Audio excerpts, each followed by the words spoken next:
Alongside me on my left are Chanel, and Luke. Okay, they seem happy, but their way is off. So, number one, do not leave the room. During speeches, only leave enter in between speeches, like you can hear the dogs slamming, and you don't want that. Secondly, keep your phones on silent, or keep your airplane mode, whatever, just make sure that there's a sound. Thirdly, don't keep cheering during whatever sound that you're making to a minimum. Okay, so yeah, let's do not distract the speeches. On the motion that this sound with the combatants for peace should only ending war veterans, can we please invite the Prime Minister?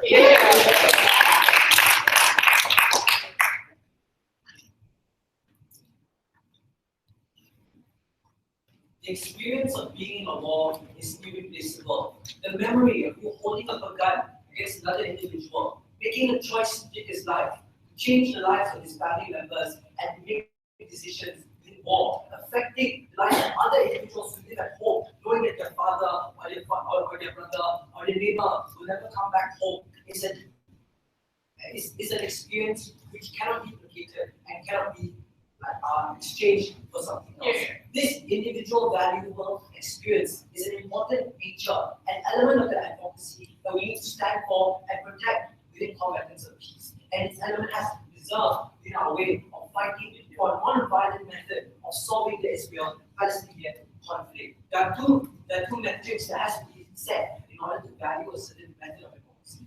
One is the value of which that advocacy stands for. So it must be something which is consistent throughout its fight. It cannot be something which is diluted by other individual members who don't stand for the same values and experiences as you do. But secondly, it's also about the content of discussion that is happening within your personal form of discourse and the ability to move forward from what's currently happening right now. We cannot stay centric on our political discussions when we still are going to have when it comes to talking about the Israel-Palestinian conflict, but it's also about how we stop it in methods of which combatants of peace stand for. Have you seen?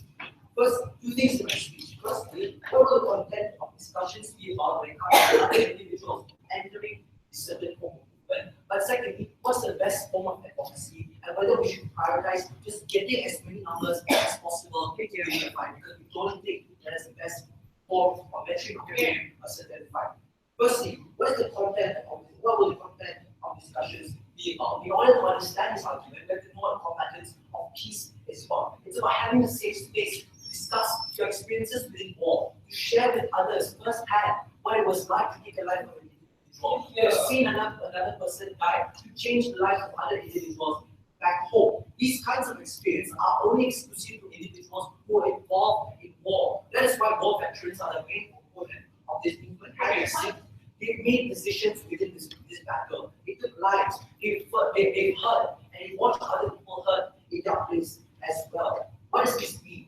That means the main component or the main element of this certain movement isn't simply just to stop the struggle between Israel and Palestine, but the nuance here is that it wants to stop violence. It wants to stop violence. The human element within this struggle is only present because of the experience that we have.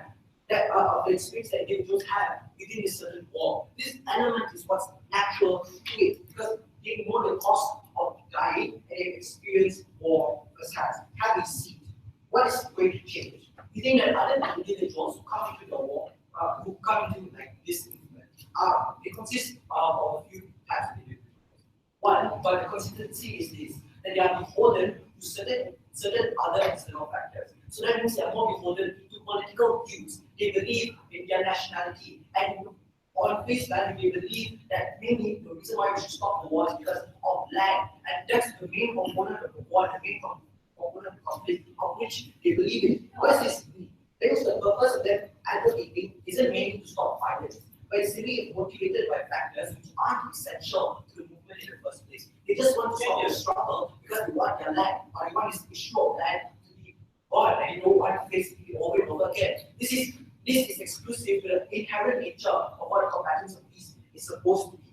How do we know this? This is because other individuals who may take part in this movement are only limited or only related to war by passive interaction. interaction, which means that the interactions that they may have before is more likely either non-existent or only in face value, which means that they more likely consist of individuals from upper middle class, or the ability for their numbers to be even effective is if they have the ability to escape their conflict in the first place. But even if they are willing to say that some victims of war can have some value in the first place, we disagree.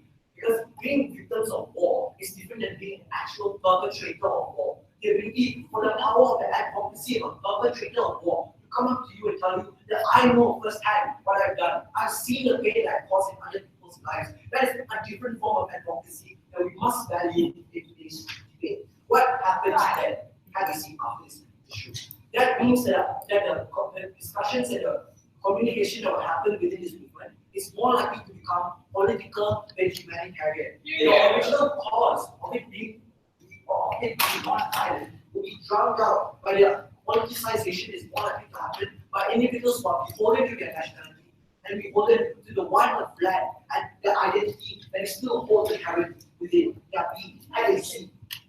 So anti-violent advocacy, which is a specific nuance to reference, is more likely to be drowned out and taken over as simply a struggle against occupation and not a struggle also and especially on violence. So you drown out the main cause of it being we don't want violence, but simply let's just stop the occupation. So that doesn't mean anything exclusive to any other external movements that we already have. The specific nuance of combatants of peace must be reserved as well, sure. Ex-IDF fighters, ex-Hamas fighters, all have political leanings and political motivation. History becomes formed just after that. Would you ban them from joining organizations or against politicization? No, that's different. Because the reason why is because they're specifically perpetrators of war who want to stop violence. So even if they had political leanings in the past, the point of them being in the movement right now is because they don't want violence in the future. There is a specific nuance that veterans bring to the debate, and that's why we only want to debate that. That's why we only want to debate the movement. There. Second argument: why is numbers not of value in this debate? This is because we've already had numbers on our side before. Palestinians have had massive support from the international community and individuals back home. This hasn't brought much change to how we deal with discussion and how we deal with conflict in status quo. At most, the numbers that you will gain on your side will be tokenistic. When you value the advocacy that you have, will be diluted towards individuals that don't see the movement for peace as the same anymore. What's the comparative?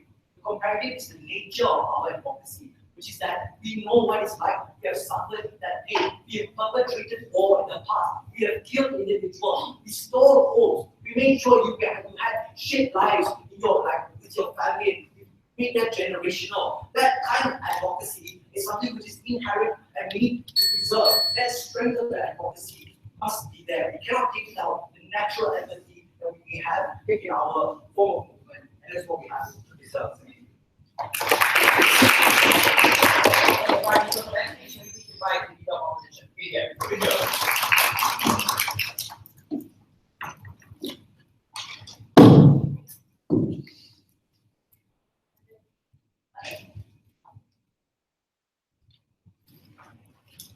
This conflict has defined choices, borders, and the lives of Palestinians for good 50 years.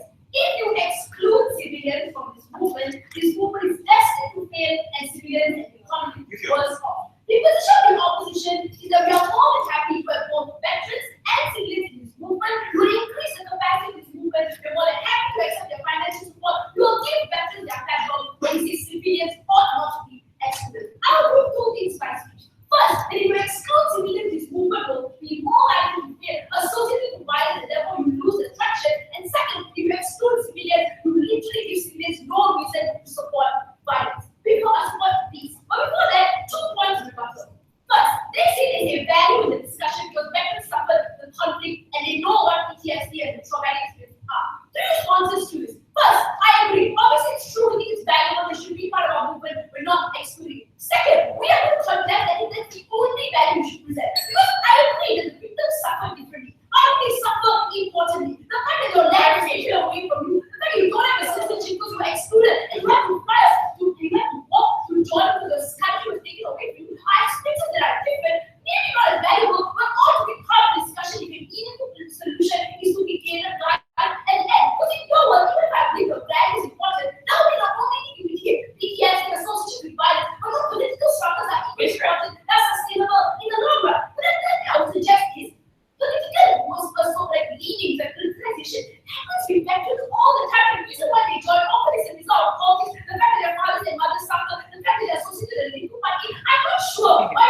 citizenship. And the fact you don't even have a land, in principle, you have a right to be involved in this movement that is non-violent. But the second thing I suggest is, if you remove people, there are two types of people.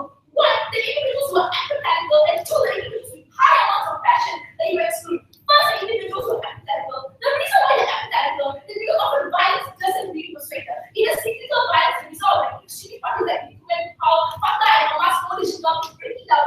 These individuals want to seek non-violent alternatives, but you don't allow them alternative to do so. As a result of this, these people are less likely to opt into political discussions at all. In order for them to be politically consistent, they will also be against them speaking in public at all. And then at this point, these individuals are more likely to stagnate the movement because your movement is inclusive of these views. As a result, on a comparative, we think it's easier for individuals to dismiss your movement. Because we can always point to the fact that this movement doesn't include civilian population, it just represents a very niche problem that can be solved later. And as a result, you will lose out on these individuals. But the second, on those who are passionate, there's a large portion of people who really want to do something about the Palestinian fight, but really have myriad options. Either they can vote or they can join the IDF or Hamas or Fatah. If you don't give them this option, they are likely to vote for methods that give them the capacity to fight change. This means either joining the IDF or joining Hamas. And if there's some control in that zone, as a result of this, individuals who couldn't use their power and their passion to be non-violent are more likely to resort to violent methods to do so. So one thing they like more than non-violence is having their rights not their reserved. The second part of this debate is about what your movement will look like as a perception. I know it's obviously true that you're doing some good and valuable reasons, but civilians in Israel and Palestine will not see this as such. Because obviously it's true that Palestinians on the other side, and Palestinians see the other side, and Israelis see the other side, as veterans who have had the propensity of violence, they have now left that life behind them. That's not a narrative that individuals are likely to believe is true if you are making them the only individuals in that because not exclusive membership means you value this group of people over everyone else. And if you go on values, you go at overseas, you have a perception that this group of people are more predisposed to violence. They don't actually support civilians as a result of being exclusive in nature. This means as a result of this, there is strong opposition to your movement. And this also results in individuals having less support for this movement. So you don't get the advocacy, the value, you don't get numbers, but more importantly, this movement is more likely to be targeted by opposition and opposition. But it's really an Palestinian extremist front because your movement includes individuals from one part of the community, but not all other communities as such. On a comparative, we say when we have civilians who die in the narrative that these ex-veterans were part of violence and they actually want to be part of civilian population. This dilution is important because if we don't dilute the fact that veterans are now aligned with civilians, we are literally putting them in a more isolated position. And when they are more isolated, we got more reason to attack your rallies, more reason to preemptively militarize your rallies. Because guess what? Every one of your members previously was part of a war. I think this is the one which your movement, even if not violent, you still be violent and you lose all that attention. Lastly, as a result of this, if you don't align your civilians to this, you lose a large amount of traction in terms of how people align. Because civilians, if you don't have opposing opinions and struggle, if your veterans don't include them, and they mention all these policies speak about, your veterans are less likely to be supported in the long run. So great, your movement can succeed, maybe, but at the point which you succeed, and it's not including all these other versions of war, of land structure and politicization, you could actually solve the Palestinian problem and make it worse.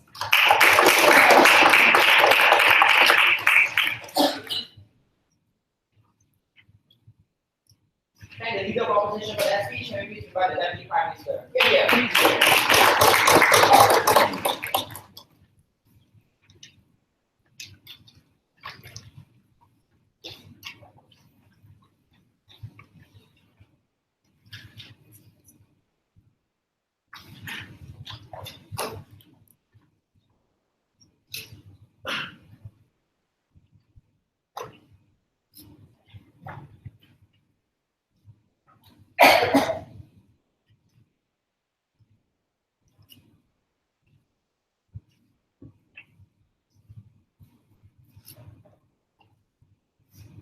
In addressing the long drawn-out conflict between Israel and Palestine, I I think what we must also address is the capacity for strategically managed position.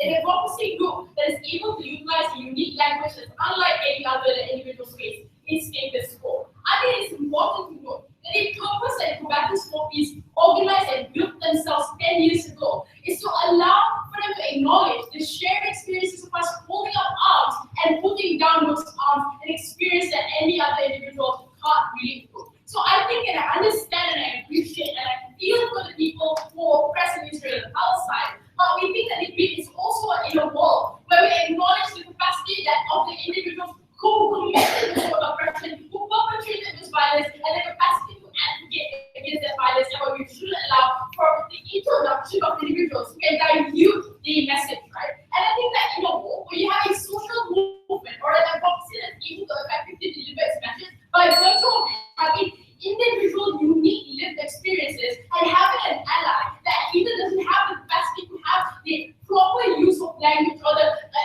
actual experiences to be able to denote what that is like, I think we should remove them, right? And I think this applies to any other instance as well. But secondly, right, I think opposition was extreme in this case because I think in a world where the combatants for peace is the only way in which you can use the resolution of conflict between Israel and Palestine, that you will end any ability for you to have discussion and discourse, then you have no other capacity to have advocacy in that country. It's just simply untrue, right? I think at a point where they say if you don't have this access to this media, the non-violent individuals who already don't have any other means to advocate will now join the military or Hamas or IDF is nonsensical. Because if you have those very same individuals who don't believe the attribution of violence, those very same people won't turn to violence just because you say you can't advocate in our position, right? I think there's a distinct difference between supporting this organization and being a member, an identifier, and the visible representation of this, and that's the debate, ladies and gentlemen.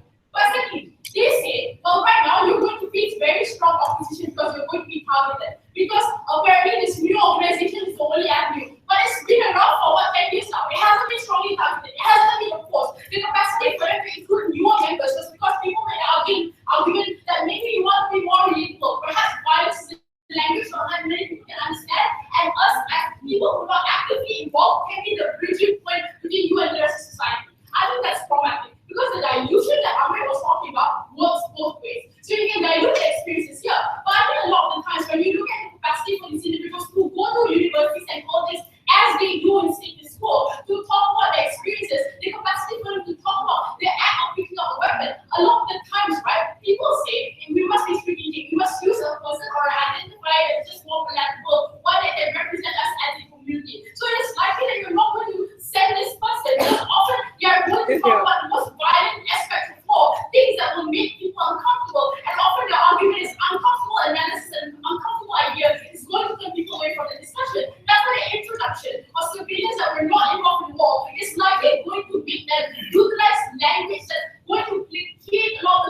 more collectible? Are you removing the value that we capitalize on for these individuals? Because these are people who defended our country. These are people who protected our family, our bloodline, our land, and all this, right? And I think at a point where we tell people that the only way in which this organization can be one that's popular, palatable, one that can reach people is by when we introduce other elements that may not reach the shared experiences that we go through. I think that this is when we're going to debilitate this organization. This is when we're going to lose an important form of democracy in this country.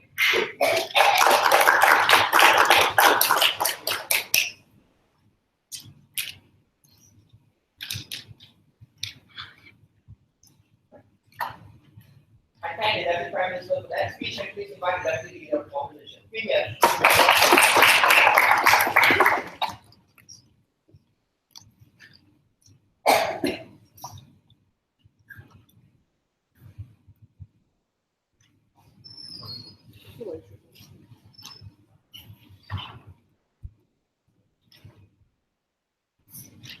The unique language that government side wants is one that is associated with violence and is alienating to your audience.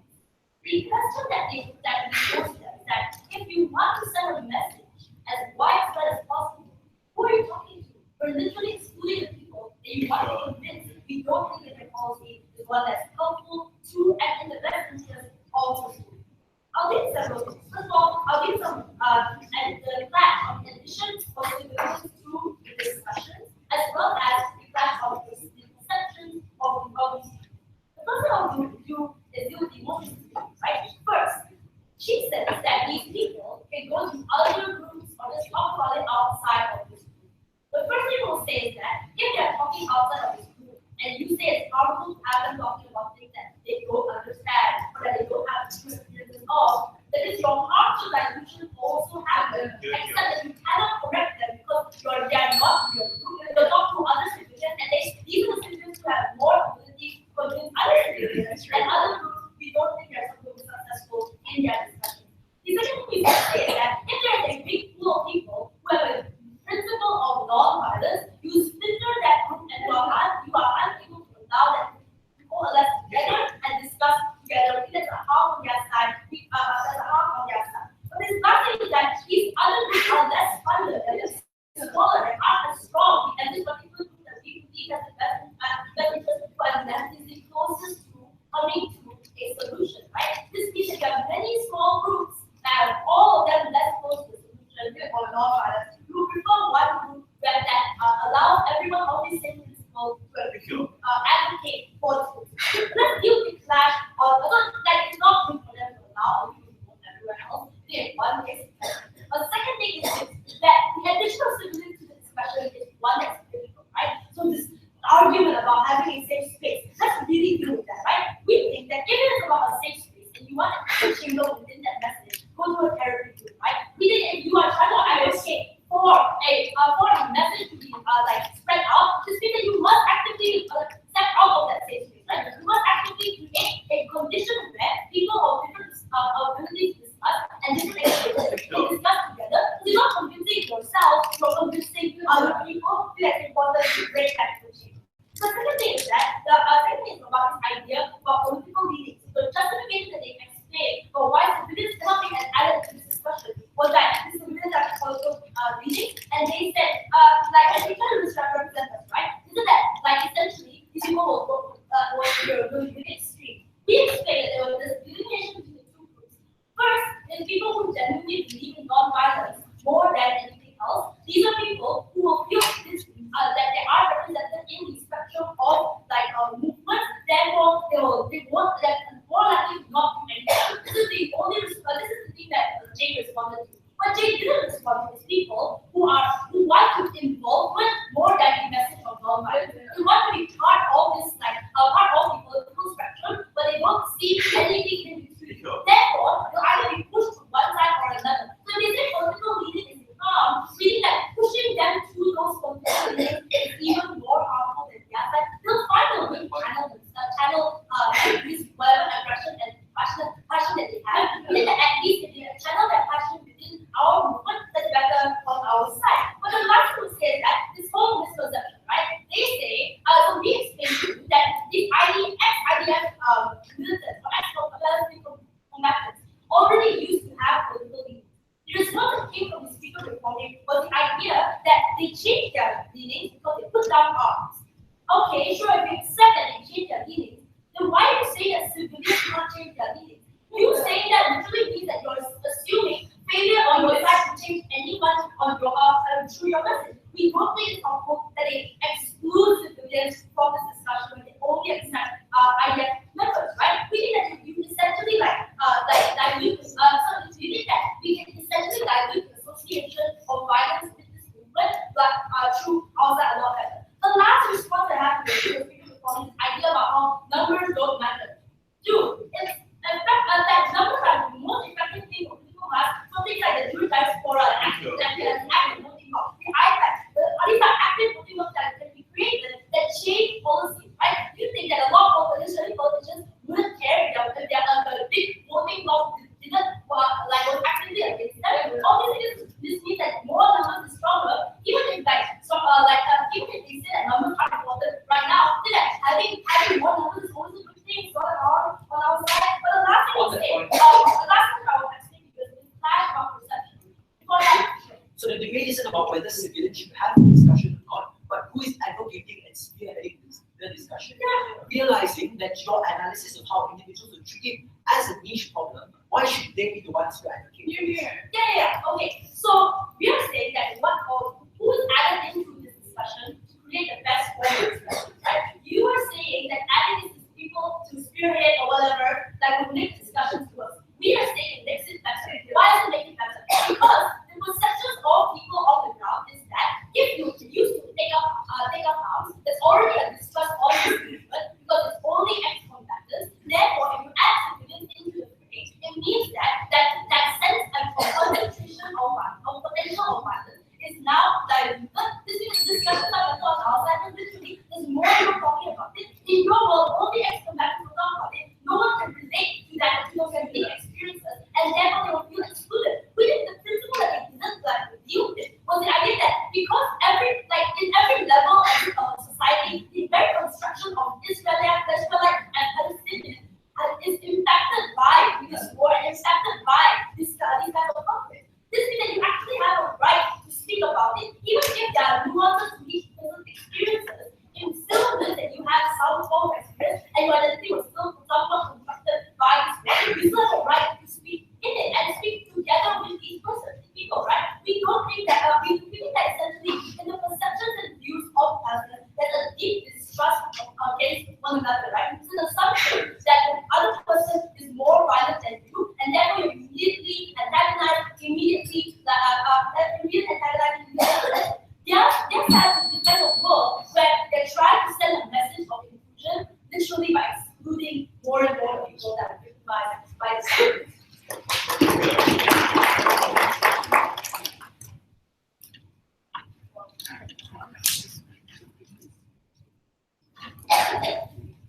Thank you. That is the proposition for that speech. Can you please invite Ralph to speak here?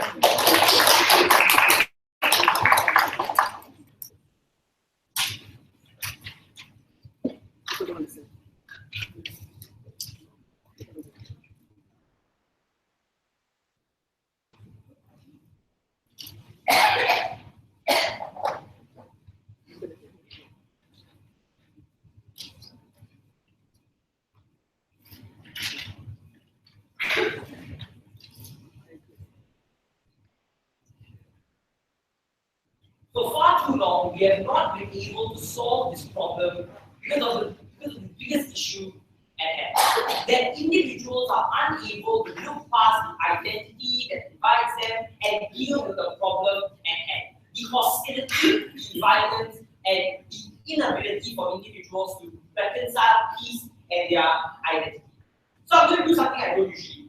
Before moving on to my issues, let's clarify this debate. Because I think we started opposition were really unfair and misrepresented a lot of things we said. Because the first thing I will say is that it's a misrepresentation to say that we don't want civilians to speak. Our problem from the side of government is letting these individuals talk as identifiers of that movement and as individuals that shape the identity and shape the discourse with regards to these individuals. Because our contention is that an exclusively is a group that is exclusively comprised of army veterans provides a unique value that we have not seen before. That is to say that these individuals are perpetrators of oppression that admit their guilt. And first-hand experience the bloodshed, and the reason why their bonds of identity have been broken is because of that bloodshed. And that is the only way in which we reconcile the thing. Sit down. But secondly, this proves to you that it's unfair for them to premise their case upon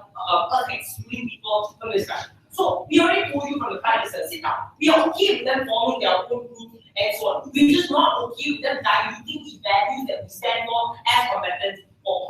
This is a weird argument about being exclusionary. Combatants for peace was never about being inclusionary. It was about presenting a very special message that a lot of people are unexperienced to because of the nature of themselves. The characterization from Prime Minister proves to you a lot of these individuals are upper middle class. A lot of these individuals face very passive forms of this conflict through political structure, but often don't understand that people die, that the humanity of these individuals are lost in this conflict, and that's the only way to supersede that identity. Sit down. First issue, the value of ad box. The first thing I will say is that the characterization coming from Deputy Prime Minister was that often soldiers are glorified. And they miss this characterization, right? Because if soldiers admit guilt, you have more ability to empathize. Because people that you glorify as heroes, people that you think represent your nation, people that are the closest to the Israeli identity or closest to the Palestinian identity, was so hurt by the bloodshed, was so affected that they broke the thing that once meant the most to them in order to preserve whatever humanity they had that. Sit down. And I think that's really important. Because the ability for civilians to break apart that identity is only when they are made uncomfortable. It's only when they are exposed to bloodshed that they never knew before. And that's why the nuance of people wanting to be more palatable is wrong. Sit down. The only way we ever change is by making individuals uncomfortable, making them engage in discourse that doesn't necessarily make them feel good about themselves. You know why? Because the Israeli-Palestinian conflict is horrible, and we cannot hide behind the veil of politics and politicization of these issues to take away from the fact that Palestinian children are being killed on a daily basis. Sit down. But so the clarification, right? I think the premise of the opposition case was very extreme to begin with. Because no days that the goal of combatants for peace is to engage with people. That is to say, we hold seminars to talk with individuals, to relate with people, to make sure that they fight for peace, but not necessarily join our organization. That means that we are still able to relate, we still want to relate, and it's unfair for them to tell you we're exclusionary, we don't care about civilians. No, guys, this is all about civilians. The only difference is we don't allow them to shape the identity of the movement. Because at this current point in time, they're not okay with being uncomfortable. But we need them to be uncomfortable, and we cannot allow them to change our identity and force our discourse to be more palatable and feel better. Sit down. But fourthly, right, I think the only way to start solving the problem is to reduce hostility. And this is really important. Because a precursor to solve all the big problems of land is reducing the hostility. I don't get how negotiations can ever start when we don't have empathy to begin with. And this is especially why governments do it. Because our outcome is a necessary precursor for everything they want to happen. Why? Notice that the only way to break this politicization is by making them uncomfortable and so on. So this proves that the precursor is to solve larger problems. How? Because the politicization of these things is through we want our land, we want certain areas, and we want to not necessarily stop the killing, but kill as many people in order to gain our land. How do we reduce hostility? When perpetrators of oppression admit guilt, when perpetrators of oppression are willing to come down and say, you know what, guys, it's not about Israel, it's not about Palestine, it's about that innocent child dying because of your arbitrary sense of what politics should be and where land should be. That's the important part. Because you will never be able to have an intellectual discussion with someone who has been cultivating hatred and is born in a society that cultivates you're wrong. The only way you cultivate some form of empathy is by allowing individuals to use their natural human instinct and look at empathy and look at the fact that maybe there's something more to politics. Maybe we should care about some child dying somewhere else and not just about the politics in our area. But it's not sure. Yeah.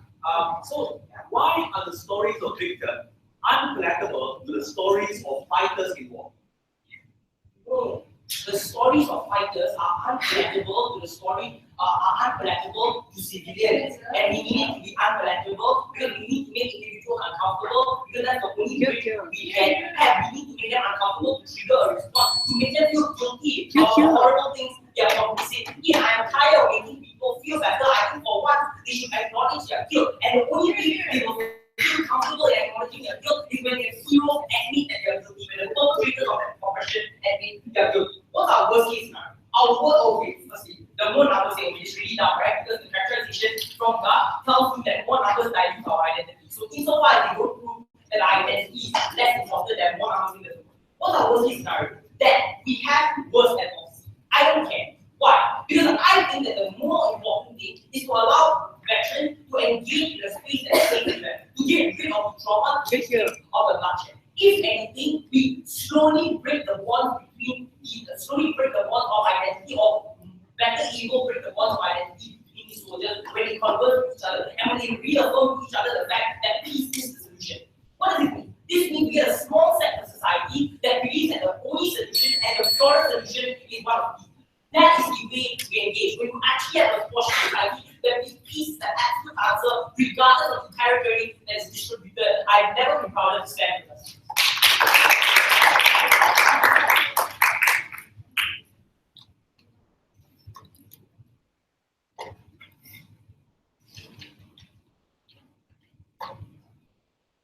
All right, thank you, Dr. Please invite Dr. Kenya.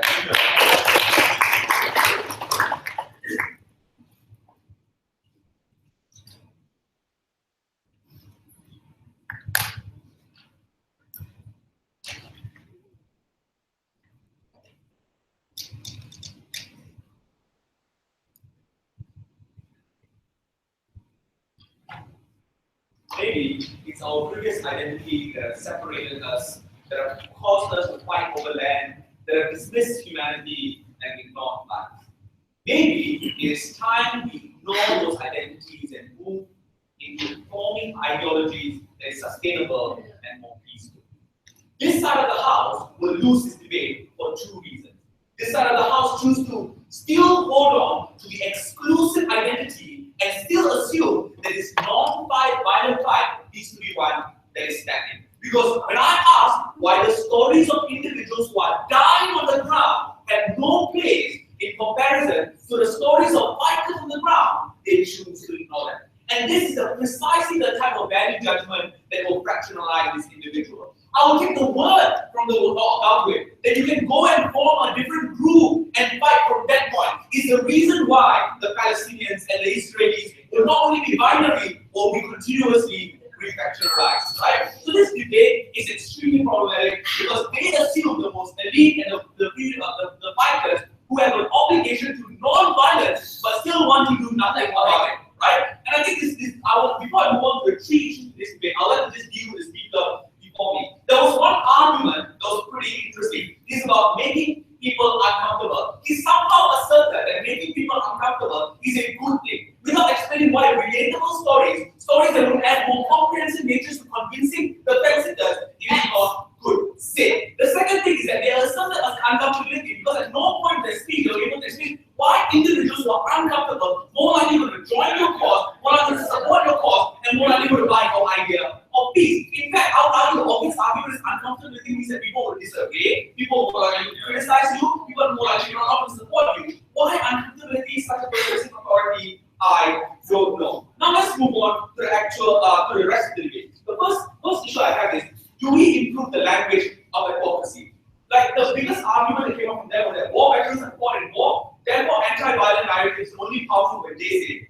But anti-violent narrative is more comparison, but they're just saying that some fought in war and these guys there are bad things that happen in war. In fact, these are the stories of people who live. There are people who have suffered more than them. The people who have lost their friends and families. So probably the most comprehensive version of the story is also a new story of victims, right? But it's also often very easy to write them off, and extremists on both sides to write them off. Like the Zionists in Israel or the extremists in Palestine, Hamas, it's easy to write them off because they mean that you had historical inclination of physical confrontation.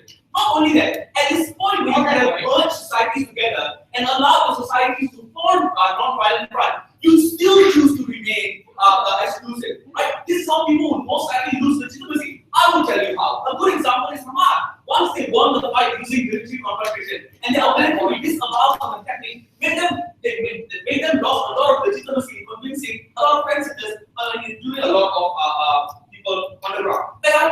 no interest for moderate Israelis to support your cause, even and especially when they are fighters and they are so inclination of attacking their citizens. And to be honest, let's be reasonable here. In their work, I think they will do a couple of things. They will tell very good war stories from fighters, right? But the debate is not about who tells best stories. This is censored. The debate today is about who creates the trigger or the step into the right direction for peace. And in doing that, and they also have a duty to support policy, to create a non-violent movement. Can you tell me at no point does they explain how their ability to tell war stories to fighters is allowing them to do so? In fact, we would argue the stories that we tell will be far much more comprehensive. The stories that we tell will create united front, but the stories that we tell will create critical masses. But before I move on, I'll take a few items. Yeah, so please be more reasonable. This debate cannot be a dichotomy of them civilians being able to speak out and not being able to speak out. It has to be about speaking out as identifiers of the combatants of peace versus other people. I'll tell you why they need to speak out, not in any instance, but this instance. Because to be honest, I think it's a backtrack from your movement. Your movement was actually two separate movements. Then they became a bi-national movement. And then they started including a lot of individuals. They also started including men movement. Can you tell me how your movement will be powerful the moment they backtrack and include victims and people who are dying? Right? In fact, I think your movement will become a lot stronger if the stories of the fighters can be used to couple with the stories of victims, right? I don't understand why the logic is for that. But let's move on to the second issue. Is our ability to advocate will be affected? And this is where the issue of numbers came out. This was a very tricky preemptive method they did. They said numbers are tokenistic. Opposition came strong by arguing different levels. Number one, we said numbers meant critical mass of non-violent numbers that non-violent members able to create unified front to support a policy. What does this mean? This means there's a continuous collaboration of effort. In your work, this 10 years we have been lucky. What if the war veterans die? Who will replace them? So we think that numbers on our side means that there's a continuity of this kind of effort. There will be generation of individuals who are able to not only advocate but carry on to your cause. And this whole idea about advocacy, I think everyone is a unique position here. The story is not about prioritize which unique position is more important and pick them up, but to share those unique positions together. To tell individuals that we all have suffered, this is our story of our common struggle.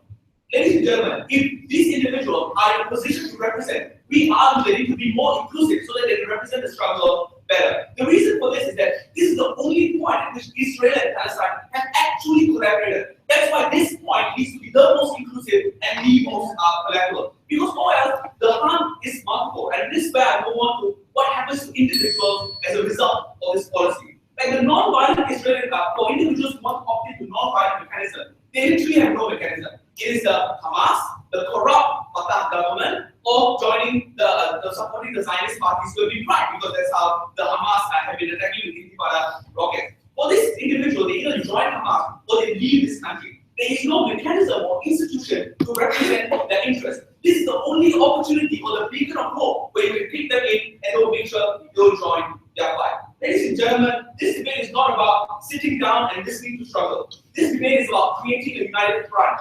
This individual is not about dismissing individuals in their this advisory role or could be leaders by rejecting them prima facie of not being involved in a war. This debate is not about rejecting people because they were once victim and you are a bigger victim than them. This victim is about a common struggle, and every story of peace starts a story with us being together. You must side with us.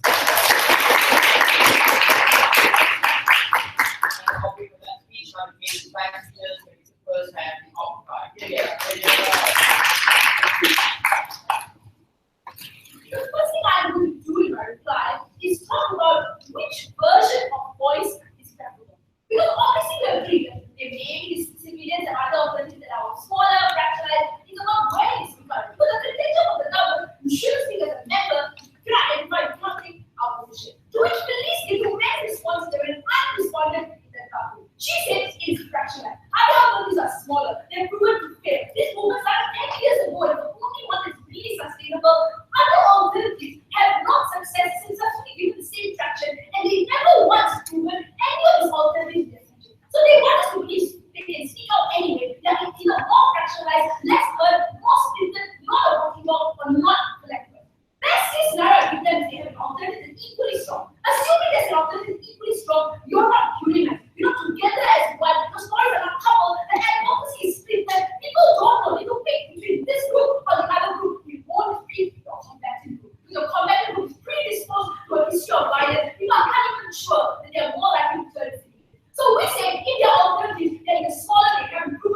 veterans on our side. They have been for platform, they are members. I don't understand why including civilians mean that this story is amplified. In fact, it gets amplified. There were many reasons why political motivation, the fact that there was land, the fact that refugees suffered, make the stories of war heroes more palatable and make me uncomfortable at some point. But no reasons for civilians to care. Because when we get uncomfortable as we want to, but civilians who understand why we should care about this movement, because they didn't go to war. They don't know what it is like to feel like PTSD, but they know what it's like to lose a brother or sister. Your uncomfortableness doesn't equate to anything. So I don't know why. Instead of government is a very uncomfortableness and additional this doesn't come with this. But the second problem that we had with this was they said the book was made for veterans, it should always be for veterans. We don't understand why it's true. Like you can't just say that because it was made for this, it should always be made for it. We give you many reasons why it must be for. Because violence must be coupled with a discussion on politics, a discussion on economic part. Because it's not a lot of violence stems from the fact of political motivation.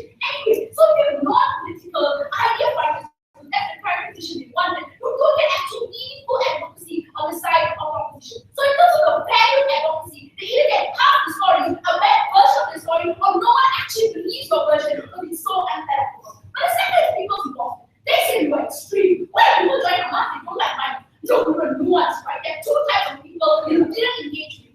First are the apathetic folks. These people won't be part of political left. You say numbers are important. Have you met the Jewish diaspora? Have you met even literally their members that are fueling the parties in Israel? If you don't have equal numbers to make up a voting bloc, you're not going to win. You're smaller groups. They don't get anything done to shut them up, crush them at rallies. What is the point of less numbers but more genuine values? Or genuine values get shut down in global. So I think they haven't actually proven why a group of individuals who are smaller are more likely to create meaningful change. Because the apathetic individuals will opt out. But those who care are doing something, whether it's violent or non-violent, it's a secondary issue. If you don't give them a non-violent alternative, they will become violent. They might join a march, they might join anywhere. Their ideologies are strong. You don't give them an outlet, you do them too much. And you don't engage with humans, therefore it's uncomparative. But lastly, success. I think it's clear that in the competition stage. Even if it's true, you get all the benefits, maybe you get a war stories for people really believe that soldiers should be like the glorified individuals that they are, which you don't think is actually true. Your world is unrepresented to civilians. So if you get all the change, it is not exclusive of the people who have a right to be part of the movement. I don't think they engage with this principle, and that will be success in their world is inherently exclusionary, and therefore does not bring us closer to the success stories we need to bring Palestine and Israel together. All right, let's meet now some of the round by. Yeah.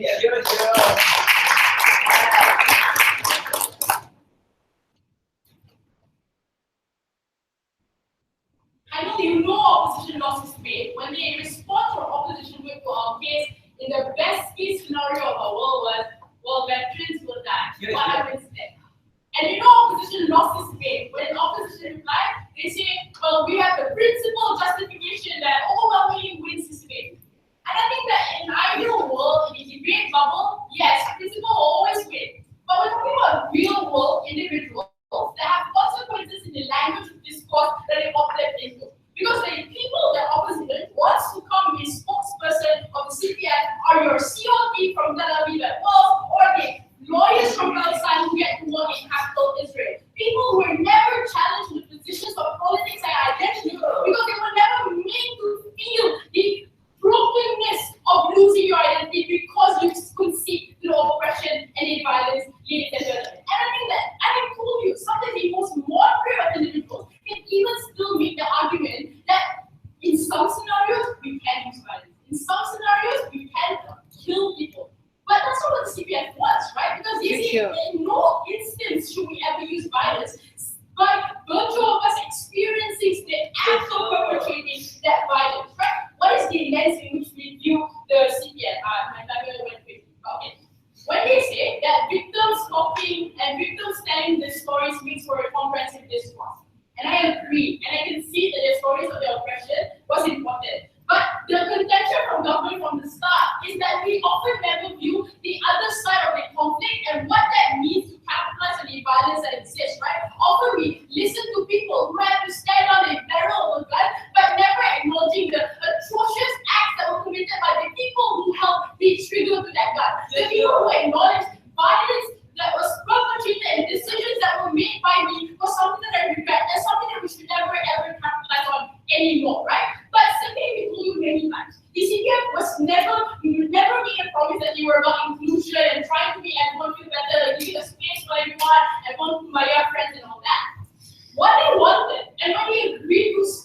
come together was to acknowledge that we are in a unique position unlike anyone else in this war because they were not at capacity to make a decision and the choice to perpetrate harm on another person. That's why we came together, dropped our weapons, and want to capitalize on this form of advocacy that no one else in the world seems to want to talk about, right? That's why we told you many times, just like that you were together, you get like you don't understand. Because as we told you, we need to make people relate. We need to bridge the support. But the problem here is this, is that relatability and the bridging of support, sometimes it's kind of like mansplaining, right? You're trying to make people comfortable sometimes and they are bad ideas, but at the same time, trying to incorporate some values often doesn't mean your message will translate across any totality. Last thing is saying, well, no one will understand what it feels like because civilians don't talk about it. But your case is civilians are dying, people are being hurt in war. Why would you be able to understand that people are blood? Those are things that we already know. That's kind of pressure that we already understand. It's a purpose that we never want to talk about. It's the decisions behind perpetrating violence. And the nuance that was missing next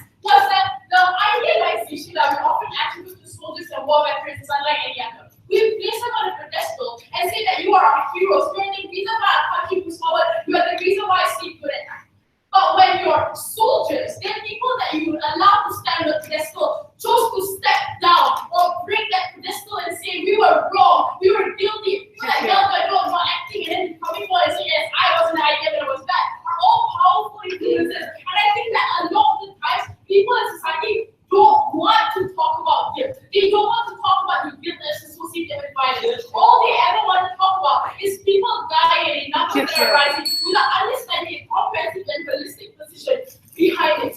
I think a debate can't be as simplistic and as extreme as opposition wants in this debate. The world ought to allow for a comprehensive, complementary forms of discourse that allows for individuals to identify and not having to buttress their position, but using more flexible forms of representation just as a means to try and engage with people when the engagement is lost, when the manifestation of your organization and your idea gets subsumed by the politicization and the position of the